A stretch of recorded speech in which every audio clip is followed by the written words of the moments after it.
In this video, I'm going to talk more about the penultimate step and what I learned from coaching Daniel whilst out in the European Under-20 Championships in Tampere recently, and also in preceding training sessions before that.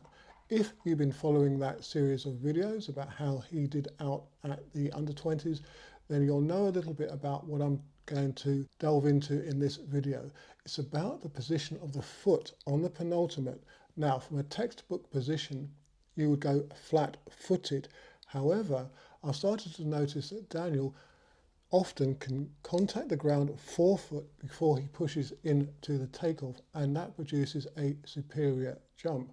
Now, there's another factor involved here as well, in that he will step higher down onto the penultimate, higher than again what the textbooks and even what I've been instructing over my many years as a coach would suggest. And that I would suggest that you go flat into the penultimate, stepping down and not coming down too high, because to me that can cause you to go up and break on the takeoff. However, Daniel is able to switch his momentum very, very quickly from the high stepping penultimate down across into the takeoff. Just to put you back into the picture, if you need to be, Daniel is 16 years old and he's jumped 7 meters 80.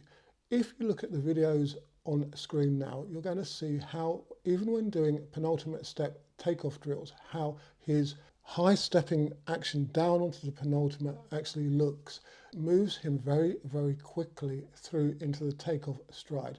And that, as I've said, is something that I've realized is done by him when he produces his longest jumps. Now, we did try to experiment a little bit with this with other jumpers in the group, and some of them managed it and were able to shift very quickly through onto the board, and it did produce a quicker takeoff, but that takeoff needs to be controlled. Daniel is very fast and he gets a lot of horizontal velocity off of the board and less vertical, so his way of taking off works for him.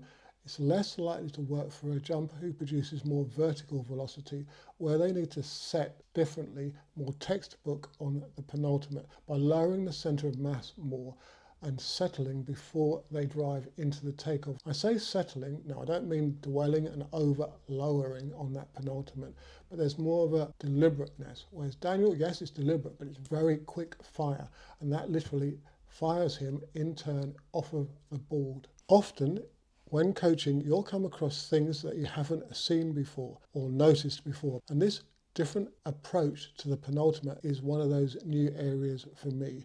I think it's worth trying with your jumpers if they are very fast, or with yourself if you're an athlete, if you're more of a horizontal type of jumper and you don't get so much height, because everything else being equal, the more speed you carry across the board, the further you're going to jump. If you go too high and emphasize height off the board, then you're going to literally stall and come out of the air prematurely. So maximizing your speed across the takeoff and into the jump could produce that longer jump for you. With Daniel, we're also getting a very good projection of the legs out in front of his hips on landing, which again I think benefits from that very fast penultimate and takeoff switching, and also the lower trajectory. If you think about it, the higher you go up, the more the center of mass of the body has time to rotate down, and therefore the legs drop in. If it's flatter, a quicker projectile, then the legs tend to shoot out more in front of the hips into the landing. There are lots of ways to perfect the penultimate step, whether you go more flat-footed or step down from a higher stepping position, perhaps more onto the forefoot. And I've covered those in many previous videos, such as using mats and by way of takeoff drills. I just wanted to make this short video on differences, things I see, things that may help you improve yourself as a coach or as a jumper. If you've got any specific questions on what I've covered here, or indeed any subjects for future videos, do let me know. And on that subject, I've started to make a few videos on hurdles, as I've been coaching hurdles now for about 7 to 8 years on and off, largely around multi-eventers. And on that subject, I'm going to produce some content on multi-events, and in particular the heptathlon. Many thanks for your continued support watching these videos. Do like and subscribe, and I'll catch you in the next video. And as we're rolling around into the autumn season now and getting the 2025-26 season underway, I thought I'd just mention antiques. You're going to need a training shoe that's capable of working like a sprint shoe on road and on hills, for example, and this will do the job. It's designed like a sprint spike.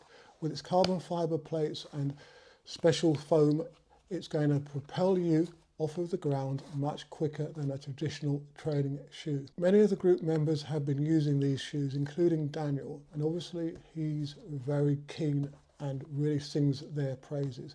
If you'd like to check out Muscle Runners some more, then do take a look at this particular video, and also to get a 10% discount, click the affiliate link in the video description.